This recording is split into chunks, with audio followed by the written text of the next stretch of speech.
थोड़ा replay M तबन पे जहां को पे नेलत तबना निया हिस्ट्री आवाज को ठीक ठाक चला कना बांग कारण तीन दो ओपन इनवाइटेशन एम हुई कना माने अब संतार को जे कोनो विषय गालमारा दाड़े आप निजे निजे गालमारा बुन दोहो दाड़े तो हां कि टूल्स ना कदा ऑनलाइन डिबेट रना से ऑनलाइन नुकाना गालमारा दोहो रना नक दो ना जेमन जहां व्यक्ति को तो पर्सनली बाबू अटैक दाड़े को से जहां को तो बांग गानो उना को तो बाबू गालमारा दाड़े और माने जे कोनो अब संतार समाज रना अबुआ जेमन कल्चर हिस्ट्री कल्चर से जहां पल परब निये गालमारा बुन दोहो दाड़े आबार जेमन अबुआ विभिन्न हक विधानिक हक जेटा उना को रखी जुका जुका बुन दोहया से उना को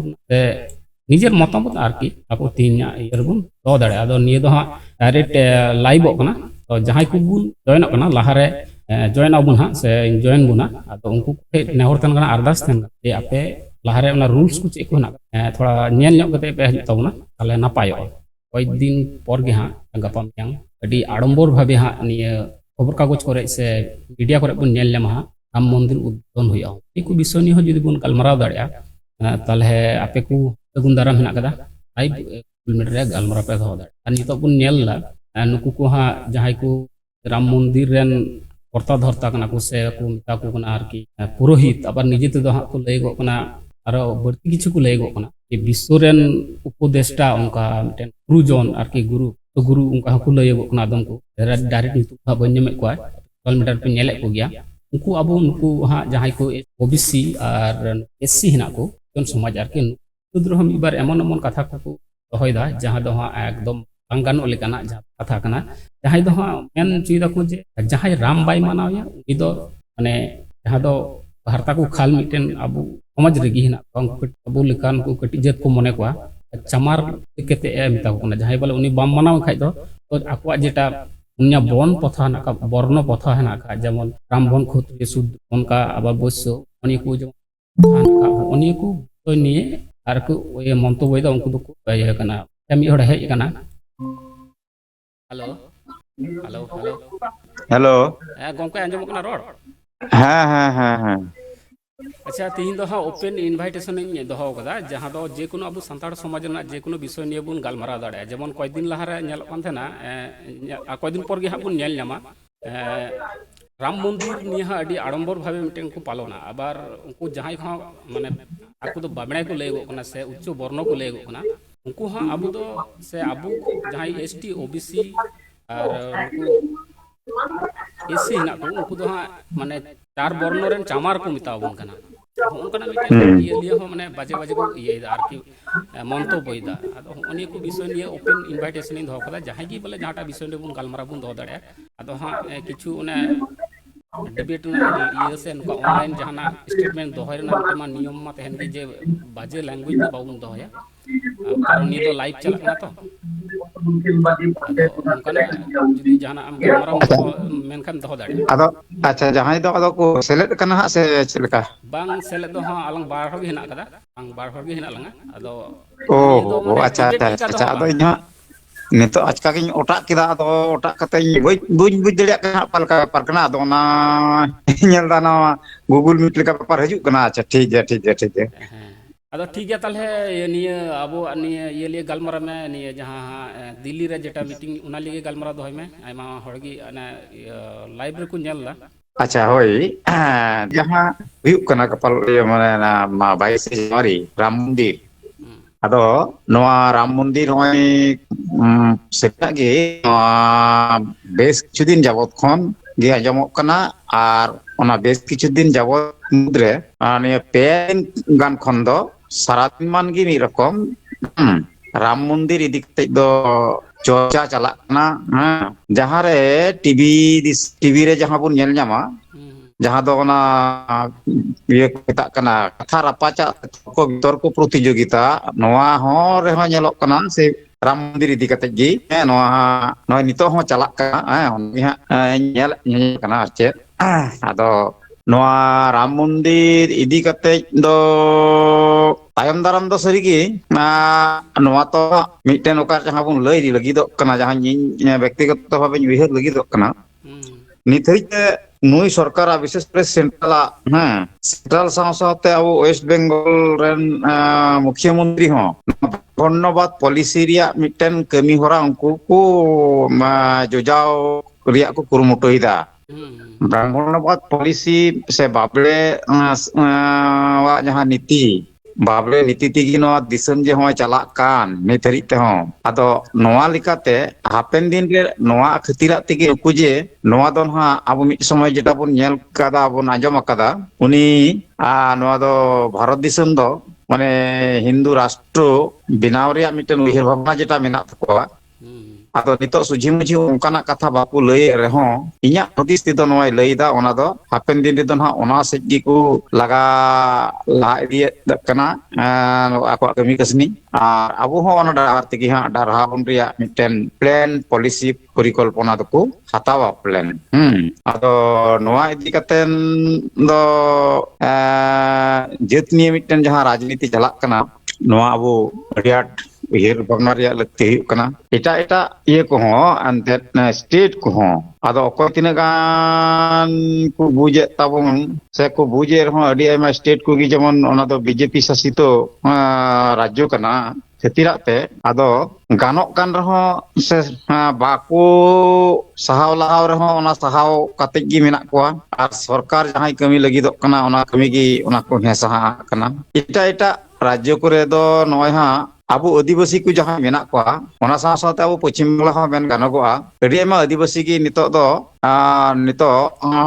हिंदू से को तड़ाम का तबना से हिंदू करण रिया जहां प्रक्रिया चला कना गोटा भारत दिसम पश्चिम बंगाल साथे गोटा भारत दिसम रेगी आदो नोआ खतिरा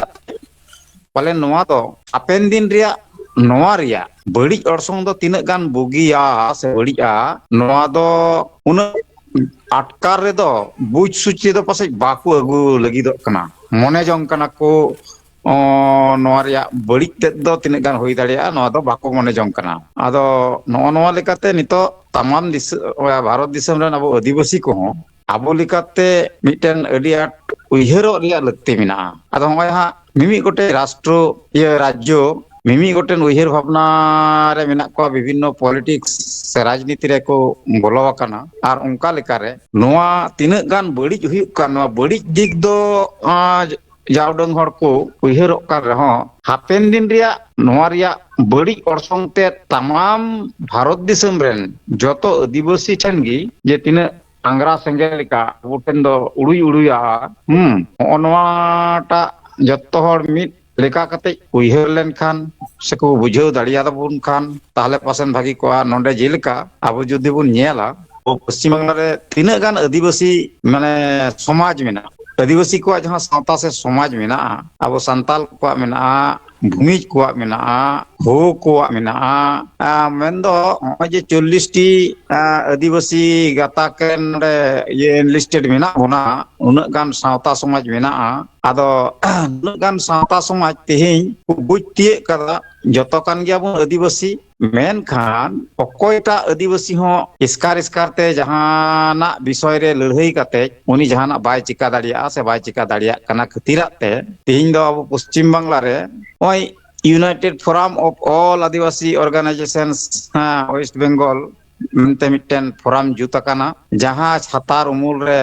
मिटन जुमित काते जत्तो होगी अबुआ हक एदर से दबी दावा अदई लगिते अबुआ लड़ावना कमी हरा चला कना चलाव इदियाबुन नोंकाना मिटे टिकी हताव कते न दबुन बनाव करा इने बाहरे रहो एनते रहो अबु राजनीति रे किछु हर दो नुकु हापेन दिन रेन जेनरेशन को बुगी बड़ी बांग उहिर भावना कते उनको दो नोरे जोड़ाव गी मेना कोआ मेनखान जेत लगी तिदा बाको उहिरोक कना अपनारा समूह को उहिरोक कना अपनार घर घरी समूह को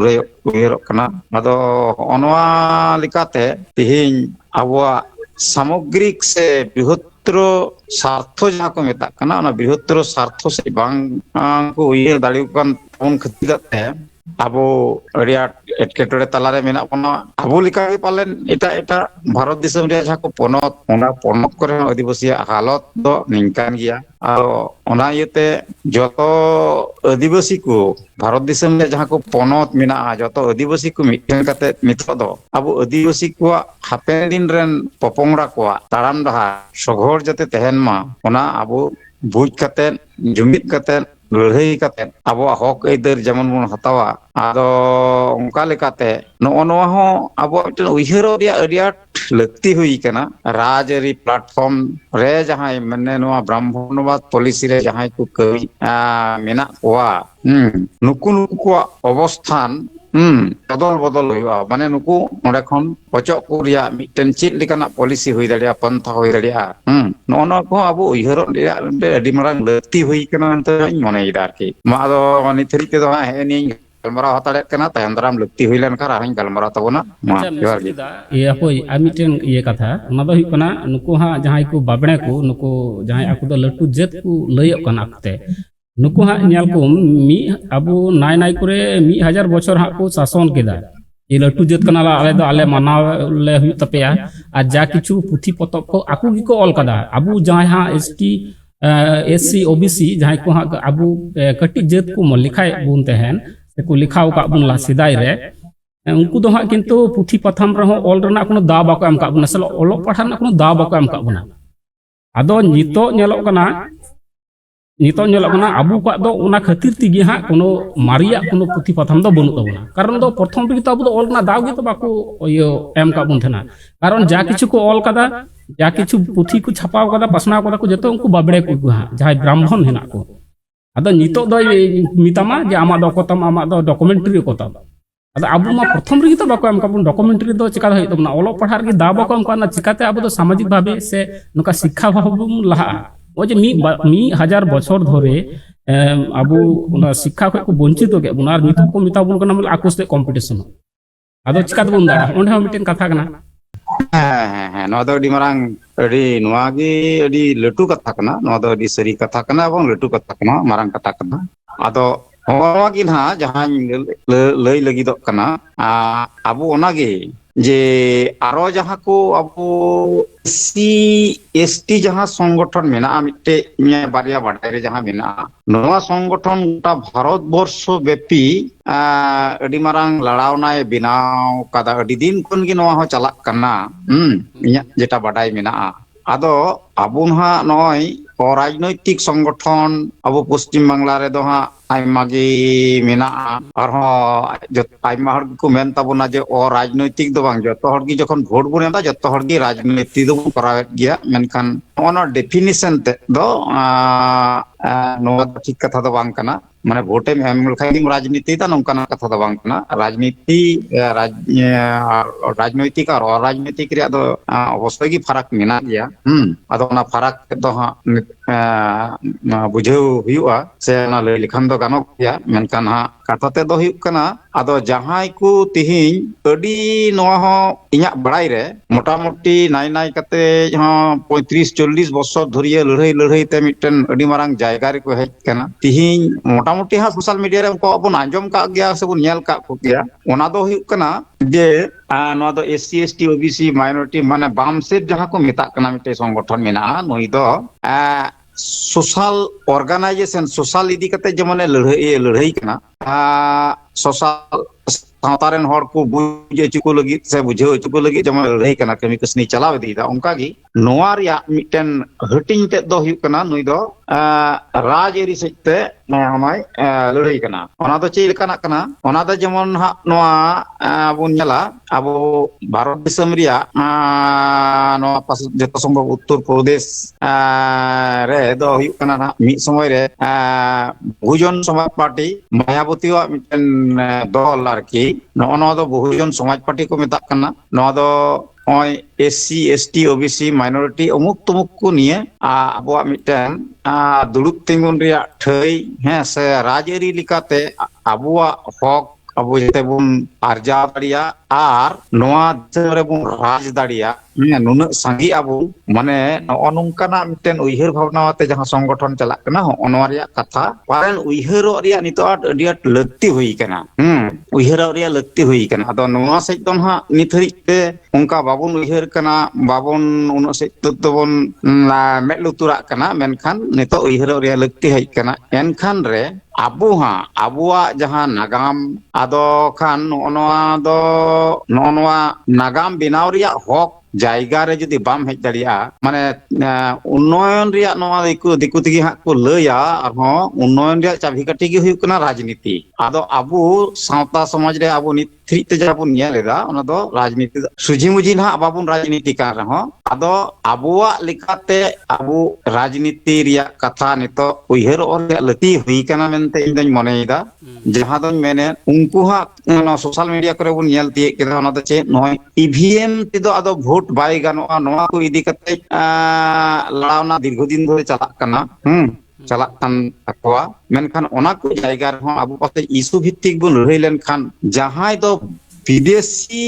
ᱠᱟᱱᱟ ᱠᱚ ᱱᱤᱛᱚᱜ ᱟᱵᱚ ᱵᱷᱟᱨᱚᱛ ᱫᱤᱥᱚᱢ ᱨᱮᱱ ᱮᱴᱟᱜ ᱡᱚᱛᱚ ᱠᱚ गुपियात ᱵᱚᱱ ᱵᱨᱟᱦᱢᱚণ্যবাद ᱯᱚᱞᱤᱥᱤ ᱜᱮ ᱦᱩᱭᱩᱜ ᱠᱟᱱᱟ ᱵᱟᱵᱲᱮ ᱱᱩᱠᱩ ᱫᱚᱠᱚ ᱦᱩᱭᱩᱜ ᱠᱟᱱᱟ 4% 5% बाकी 95 से 97% हर आबो किंतु को गुपियात बोना नुकु दो को मितक कना यूरेशियन ब्राह्मण नुकुआ दो डीएनए टेस्ट करते ñel kana noa disam ren ko bang kana menkan suji muji nuku jemon nito ha CAA ku agu keda enak ku agu got akada na ku agu lida ado noa kewado huina se noa kon hor mane jokhon ko andolon ko ehab keda aya kami hora sarkare thir keda apit hatara kadai ado honongka nuku jodi tehin laga ko huyuk khan nuku Eurasian ब्राह्मण आदो ताहले नोआ दो आबो जहां बुन मेता कना गणतंत्र से गणतंत्र दो आदो आबो दिसम रे दो जेते माने भाट भोट तला तेगे हा जेहेतु हुयुक कना नोआ रे कमी होरा सिगिरक कना आदो ओने ओना डाहार ते नितो दो पसै डारहा दो हुयुक ताबुना आबो सुझी मुझी बाबन राजअरी रे हो नितो जहां लेका राजअरी सा जपड़ा हेना बना उन जखन आबोरेन हर आबो लेकाते जाते उनको राजअरी भोट करे एम तिंगु कते उनको आबो गदी को दखल दाड़िया नोआ से उयहरो रिया लक्ति हुयुक कना और उनका बन उयहर दाड़िया खाय ओना को जायगा बन दखल दाड़िया खाय पालेन आबुआ चित मेनाआ बनुआ आबुआ इतिहास नागाम उनको जेमन नय राम मंदिर बनाव कते इतिहास से नागाम को बनाव दा आबु होन जखन इतिहास से नागाम बनाव रिया मिटन दाव हिजुक ताबुना आर चेत आदो होंडे हमटेन एडी मजार खेल हेना कदा नुकु बाबड़े को ये नोडे बुद्धि नेल रको मे जाकु माकु 5% कान और नोडे हा जाय को आबु बहुजन समाज हेना बुन से एसटी ओबीसी हेना बुन आबो एससी एसटी को आबो किंतु बुन ढीर गया उनको खय लिखा रे किंतु नोडे को चिकाय बुना आकुआ धर्म किंतु को नुकु हा जाय को ओबीसी से एसटी को एससी को हेना को उनको हा आकुआ धर्म को इदि जे को मानाव चे को जे नि दो आपिया धर्म आपेरेन हो कनाय नुई दो किंतु ओना आकुआ किताब को नेल लिखा को पुथि को नेल लिखा ओंडे दो किंतु उनको रेन दई बांग कना हा उनी दो आकु बाबड़े रे कना से जतो हड़न दे बांग ना किंतु उनको तो एमन भाबे को पचारदा नि आपे हिंदू को आपे हो माना पे कारण दो ओंडे आको प्रॉफिट ना करा तो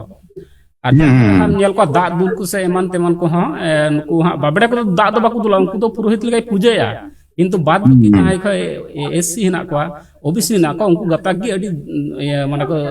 अडी काजा को पूजेया टाका पैसा को एमा और ओना ना प्रॉफिट दो कोया हुया बाबड़े नोडे हो राम मंदिर रे हो नोडे किंतु स्कूल यूनिवर्सिटी उना को कॉलेज को हुई लेन खाई तला दो जतो गाताकन हड़ को पढ़ा दाड़े को ओंडे जतो हड़ा प्रॉफिट ओंडे उना बांग कते ओंडे तो को चिकायदा बाबड़े प्रॉफिट जाते हुई उनको जाते ओंडे टाका पैसा को माने को दान देन को नाम उनको प्रॉफिट तो नोडे जतो सब नोडे जा हुयुक कान नोडे ना आडमबोर जेटा को कोरा कान ओंडे तो खाली को 5% लगी 5% रेन हड़ लगी प्रॉफिट गी हुई ओना दो साधारण पब्लिक का दो ओंडे तो प्रॉफिट दो बांग हुया मजार खेल ओने किंतु इटा को बाको बुझाव दाड़ेना जहां को ओबीसी रेन कना को जहां बाबड़े बान कना को उनको किंतु ओने जिनिसटा बाको बुझाव दाड़ेना ठीक नोय नोआ हा जेमन नुई सरकार बनावेदा आरहो मारांग खन मेना नोआ हा मिटेन मिधा सोशल मीडिया रे को एम लेदा नोआ इयरिया जेबन पुरी मंदिर रिया कथा सोशल मीडिया रे गपाल मारा कान थाना होय खान ओकाठे दोहो करा नितो बई सिंद्रा जाम दाड़िया उन उसरा ओंडे को लईदा नुन टाका पैसा मेना ओना दो अदो हा जहां कमिटी मेना कोआ नुकु कोर्ट रिया iya ko hatawa iya onka gi ente resolution mena onko body committee gotthon mena court रे खन ओना अनुमति हताव हुई तकवा तारपरे ओंडे को झीजा नुना गान सोना दाना टाका पैसा मेना ओना हिसाब बाहरे रे हैं आदो नॉय जे नोआ कुदो ताहले ओकोय भोगदा हैं से ओकोय भोगा दोसार हुई कना भारत दिसम रे जत्तो खन किसर मंदिर दो हुई कना तिरुपति मंदिर रे जे नुना कोटी कोटी डोनेशन को एमेदा नोआ दो ओकोय भोगिदा ओकारे चलाक कना नोआ रे हिसाब तो साधारण हर बाकु ᱧᱟᱢदा बाबुन ᱧᱟᱢ दाड़ियाक कना मंदिर कोरेना हिसाब मा जहाय मा बाई मामा ताले ओकोय भोगदा ओकाते चलाक कना नोआ दो एकदम परिष्कार हुई कना ब्राह्मणवाद पॉलिसी नोंडे खन आकु गोदी आकु वा नाइते नापाइते तेहेन रिया जहां कना चिंता भावना प्लान परिकल्पना नोंडे खन आकुआ जम न्यू जतो आनि धने नोनोंकाना मिटेन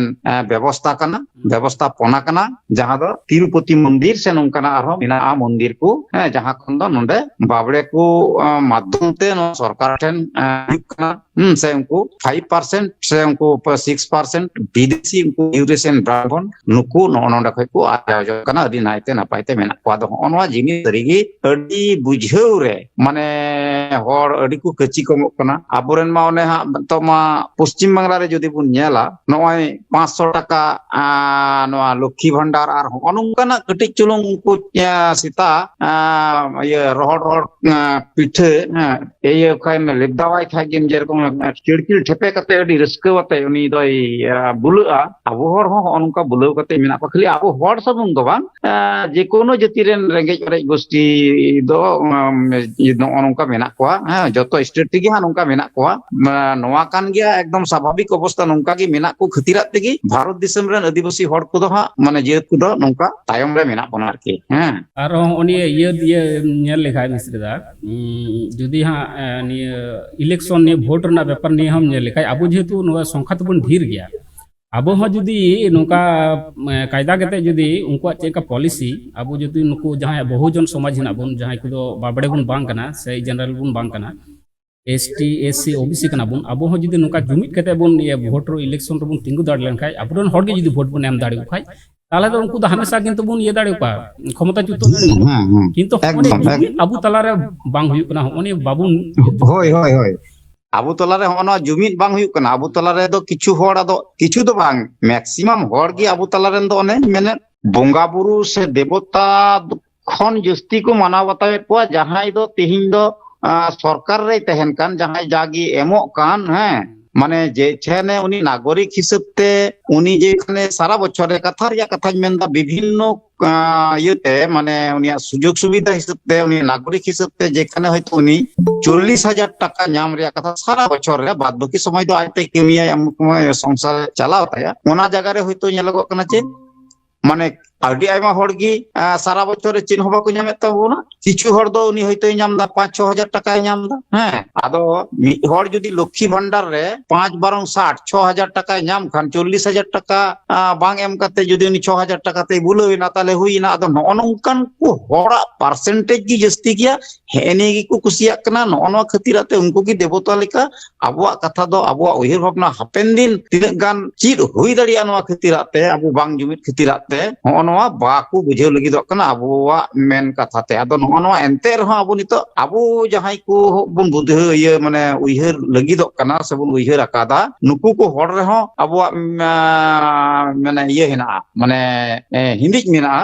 उनी लटु कना उनी लटुआ है नोआ दो बांग होई दाड़ा हना दो बांग होन कना आदो जाय हो एंते रहो नो आबु उहिर होई तबुना नोंकाते जतो हर बुन उहिर ᱧᱟᱯᱟᱢ दाड़ी लेनखा जतो हड़ा उहिर भावना मिट लेनखान आर ओना कमी होरा मिट लेनखान जतो बुन कमी संटाव दाड़िया खान पालेन जितकिरो गया बुन आदो नितो नोनवा गी इन्या हुदिस ते मेनदा जस्ती जस्ती कायते उहिर होई तबुना एवं ओना स्थान काल पात्र भेबे परिवेश परिस्थिति लिकाते नितो उनकाना कमी जुजार रे फसे जाबो रेडिएट लक्ति कना आरके अच्छा ये फेसबुक रे आयमा हड़ को नेल कना लाइव चला कना निये आदो उनको ठेन लई का गी साताली थॉट फेसबुक पेज रे निये दो वीडियो लाइव कना जहां को पे नेल कना इन दो कना दिलीप मुर्मू जहां हा गलमाराव दोहय कना उन घड़ी उनी दो कना मिस्त्री टुडू मानतन मिस्त्री टुडू आदो निये पर हा मी होड़े जॉइन कना गमके उनी सुनील सोरेन आदो सुनील सोरेन गमके आमा माइक्रोफोन ऑन में और आमा उपरुम एम कते जदी जहां गलमाराव दोहो सनाय में तालम दोहो दाड़े तुम उपरुम ला लई दम अच्छा अंजम दम से बांग सुनील सोरेन गमके जॉइन कना माइक्रोफोन ऑन करते आमा गपाल माराव अच्छा अंजम लगी ले ओ इट कदा गलमाराम दहो दाड़े पासचो हाँ इना रोड बाय अंजम नाम लेकानी बुझादा हम जुदी गलमाराव निये को विषय निये से जे कोनो विषय नियम दहो दाड़े गलमाराव ana miten topik ado lahara uprum lay hituma okaran kanam ar ona bola lay kete tale galmaram doho dare jemon khali niye ku bisoy moto do bang abu santal ko je kono jhar ko nahacara kon khai ona ku bisoy ne judim galmara talem doho dare jabok uni gomke left kida ado jahay ko ha facebook page re pe nyel kana ape ar mi dhain badai chu epia ni do open invitation kana ni do santal ko je kono bisoy se abu तो हाँ अब नितो राजनीतिक भावे जे गोटा घटना घटा बन नेले कान गया राम मंदिर निये विभिन्न सोशल मीडिया करे से अब मिनिस्ट्री मीडिया करे ओना करे अडी कजा रापाचा से ओना को विषय निये चर्चा ओना को विषय ने जुदी जहाना दहो पे मनेया तला नोडे पे दहो दाड़े नितो बुन नेलदा हाँ नुकु जहां को बाबड़े को हिना को नुकु हाँ को मेनदा निये संरक्षण हिना तेगी बोले जाति भेद प्रथा हिना कदा ओनी मिटेन आर मिटेन अडी मारंग टॉपिक केना नुकु मेनदा निये संरक्षण बुन दहो काते नित हबिते दहो तो लक्ति बांग कना उनको मेन लेकाते जहां को बबड़े गना को जहां 5% को उनको कदा संरक्षण हिना खातिर ते बोले नि जाति भेद प्रथा से ओय जे जाति भेदा भेद मिटे वर्ण वैषम्य ओना हिना कदा मेनखान नोंडे कुकली जानम कना जाति भेद प्रथा दो कोया कना जाति भेद प्रथा मा उनको बाबड़े को सीधा को ऑलले आले दोला ब्राह्मण कना तारपर आपे तो क्षत्रिय कना आपे तो लड़हया बाबड़े आले दोला पूजेया आ जहां को वैश्य उनको दो उनको चितान गाताक रन किन सेवाया जहां शुद्र उनको आबार उनको चितान पिया गाताक रन सेवा को उना गिताय कर्म और उनको बाबड़िया पुथी जुदिम पढ़ावा आकुवा की पुथी जहां दो हुकान तकवा आकुवा धर्मग्रंथ जुदिम मेना ताले आम गीतम मेन दाड़िया से आकुवा रामायणम मेन दाड़ा महाभारतम मेन दाड़ा अनेक को पुथी जुदिम पढ़ावा ताले उनको पुथी लिखाते नोडे उनको पुथी री ऑल हिना कदा जे बाबड़े दो बामा बोले मुचा खय को जानम लेना और जहां क्षत्रिय हना को उनको दो बाम बोले नते 30 से को जन्म लेना जहां को ये कना बयस कना उनको दो नते उडू से को जन्म लेना और जहां को एकदम को शुद्र कना उनको दो बोले काटा से को जन्म लेना आदो नि दो कोनो लॉजिकली कथा कना ओनका को ऑल कथा को ओना खातिर ते बामा बोले उनको जाति भेद प्रथा ना ओना दो आबार को धर्मग्रंथ उन समय दो इटा जत को से इटा उनको क्षत्रिय से शुद्र से बयस उनको दो ऑल रना कोनो ये गे बांथा कान को अधिकार गे बांथा कान को जे मिटे पुथी ओला आकुआ पुथी की को ऑल कदा आकु लिकाते को ऑल कदा ताहु ओनी जाति भेद प्रथा को ऑल कदा ओना गी को माना उचे को नुकु हालातर गता करन जहां को दिकु कुसी अबु मा हेगी अबु मा अडी आरो कटिक नजर को नेल बुन मेनखान जहां को हा क्षत्रिय हना को जहां बयस हना को शुद्र हना को नितो हो किंतु उनका नजर ते को नेले को और अथच को मेनदा अबु बोले ओने संरक्षण को एम का बुनते बोले अनि जाति भेद प्रथा एखनो हिना कदा मेनखान नोडे नेल कोनो आकुआ पुथीर गी सिदाय खय को ऑल हिना कदा आकु गी को ऑल कदा बाकु बाबड़े कना धर्मग्रंथ जुदी ओंडे मिटेन इटा जाति इटा छति के ऑल किया से बाबड़े बाद इटा हड़ ऑल किया उनी किंतु नापाय ऑल किया ओंडे दो किंतु भेदाभेद बांग थे को से लड़ाई झगड़ा ना कथा बांग थे को से एगेर ना कथा बांग थे को एमन मन उनको नितारा धर्म उनको मारिया धर्मग्रंथ अनुवाद करते यदि पढ़ा लेता खाय अब को तो ना संस्कृत बाबुन पढ़ा दाड़े तो संस्कृत ना अनुवाद बुन पढ़ा दा एबार ओना अनुवाद हो कोई अनुवाद करता को आकुरेन बाबड़े को अनुवाद कदा एबार अनुवाद करते ओना बुन पढ़ा दा नितो और ओना रबुन नेल दा उनका माने भेदा भेद उनका बाजे लैंग्वेज हो माने को ऑल कदा बड़ी कथा को ऑल कदा ताले चेंगा को ऑल ले को ताले बुझो पे और ओना जगह रे जुदी उनको जतो हर जुदी समान अधिकार को मख उन समय को जे जतो हर जहां भी माने आमा जन्म ते दो बांग कर्म तेम हारा आसम लटुआ उनका जुदी तहलेन ताको खाय से उनका को ऑल का खाय पुथिरे ताले भारत दिसम नुको जहां हा नितो बुन नेल को यूनाइटेड स्टेट्स से नुको इजराइल नुको एहो पासे टेक्नोलॉजी को से ओलो पढ़ा को अडी बुन लाहा को कारण दो कर्म तो बुन लाहा इटा जति हो तो को लाहा दाड़ी को मेनखान नुको बाबड़े को दो नुको कटिक जति नुको जहां को मने को कटिक जति नुको दो कोई गी बांग को लाहा चु का से ओलो पढ़ा ना दाव गी बाको हम का दा ताले चिका बुन लाहा नोडे किंतु होने बुझो हुई तबन अच्छा गोमके होनी ये फेक एसटी निये हो नितो नेलो कना जुदी निये हो थोड़ा गलमाराम दोहय तबोना ताले अडी नपाय हुई कोना फेक एसटी हां अडी कजक उनको हाँ एमनी रगी अब संरक्षण हाँ को अचक उनका को माने बाकू घोषणा कदा अघोषित भावे उनको मेन चुईदा बोले ये एसटी निये अब जो संरक्षण एसटी ओबीसी से ने जागी हिना का एससी को तो संरक्षण के बोले को अचगा बार नते नेल में हाँ आकु लगी मिटे संरक्षण को दहो कदा इकोनॉमी करी ने मिटेन चे को मेना आकु ये तेन जुदी मेन लिखाय ताले दो माने जहां को हाँ को इकोनॉमी को कम गया नुकु जनरल रहो उनको किंतु संरक्षण को एम का 10% ताले नोडे नेल कोना उनको किंतु लटू जात रेन कना को से उन दिन खय को डेवलप गया इकोनॉमी कोते एन रहो किंतु जहां को हा को माने टाका पैसा को कम गया उनको दो आबार 10% हा संरक्षण को मा को आदो ओना संरक्षण रहो नेल में नुकु हा जहां अबो एससी एसटी हिना बुन उनको दो ओना रे बाबुन सेलेद दाड़ा जदिओ इकोनॉमी ते जतना बुन के ये गे नाचार गे से बुन रेगे गे एन रहो किंतु ओना 10% दा आबो दो बाबुन चलाव दाड़ा तो होनिरना कोर्ट ना जजमेंट एम नेल का रहो ओना जदिम नेल का खाय ताले ओंडे हम बुझ दाड़ा जहां को हा 5 जन जज को तहे कान उनको किंतु बार रकम ये को एम कदा राय को एम कदा एबार ओंडे हो भोटा भोटी कारण ते पे हड़ दो हा आकु से को जजमेंट को एम कदा और बार हड़ दो हा आबु से जजमेंट को एम कदा बांग नी दो चिकाते हुई दाड़ा ये दो जहां को रेंगे गया जहां एसटी ओबीसी तार अन्याय अत्याचार लेका माने